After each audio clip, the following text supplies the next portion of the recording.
Hi, welcome to On Principle, keeping your leadership skills sharp one insight at a time. The word crisis comes from the Greek meaning to separate. We see this happening in the current crisis. We're separating new from old, pre-corona from post-corona, profit from loss, before and after. For those in leadership and management roles, it will also separate effective versus ineffective. Crisis leadership and crisis management. Is there a difference, and is that difference important?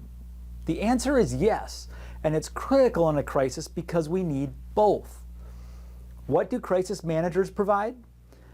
They provide the operational expertise and skills to make sure we're monitoring the right things, planning, executing those plans, and holding people accountable. They focus on the present and short-term actions needed to survive. Crisis managers provide clear direction, focusing on efficiencies, expenses, inventory, cash flow, and other operational concerns. Their primary purpose is to provide stability. Let me say that again. The primary purpose of the crisis manager is to establish stability. They do this by providing clear communication about what's going to happen, when, how, and by whom. They plan the work and work the plan. Then they monitor closely, adjust, redirect, and fine-tune. If organizations don't have effective crisis management, they often don't survive. Why? Because their primary focus is on getting the work done. When done well, crisis managers generate confidence in followers because they have a plan. They're communicating it constantly, and they're executing it.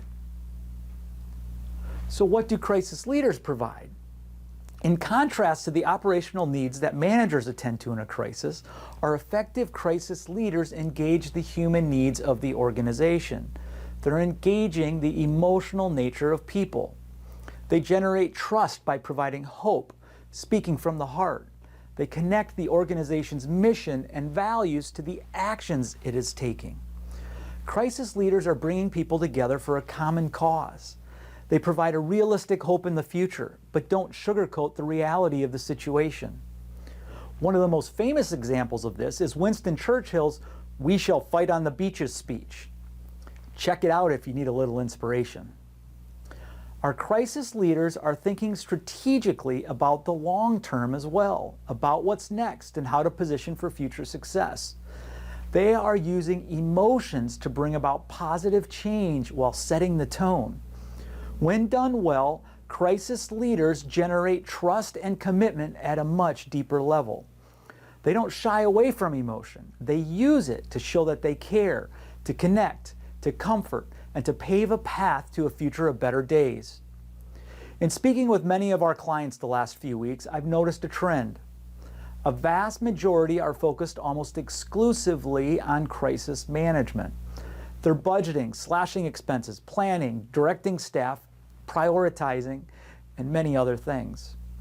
These are all critical for survival, so don't stop doing them. However, I recommend you ensure crisis leadership is also occurring in at least two areas. First, we have to engage the human and emotional needs in our organization. On an organization-wide basis, this is often best done by connecting this with your organization's purpose, mission, and values.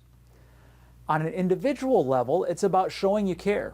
It can be a simple phone call or a FaceTime check-in, or maybe sending a personalized note. And don't forget to check the pulse of your organization constantly, especially in crisis. Remember, the leader needs to set the tone, so check the mirror at least 2 or 3 times a day to make sure you are modeling what you want to see in others. The second area to ensure your crisis leadership is effective is to ensure you also have a long view, that you're planning and strategically preparing for a time after the crisis is over. This involves thinking about the future. While the managers are in a battle on the front lines, someone needs to be leading the war and thinking 2, 3, and 4 steps ahead. The vast majority of people in positions of authority can be described as either a leader or a manager. Rarely are people described as both. Which are you? Self-awareness of your own strengths and the ability to identify the additional needed strengths in others may be the most important capability to have right now. Let others help you. Remember, both crisis leadership and crisis management are needed in these times of uncertainty and fear. Your organization needs both. Done well, crisis management will reveal new and better ways of doing things. It can crush the status quo out of necessity. Crisis leadership done well will rally your troops, strengthen commitment, and create deep loyalty. Your job is to make sure both are occurring regardless of what your talents are. And remember, very rarely can one person do it all. You don't need to have all the answers, so let others help you. They want to be a part of the solution, even if it's tough, especially if it's tough. We know that these can be difficult times for leaders and managers. If there's anything we can do to help out, please let us know. Leading from the top can often be lonely. It doesn't have to be. Stay safe and hang in there. Better times are coming, and we want you to be ready for them. Thanks, and I'll see you soon.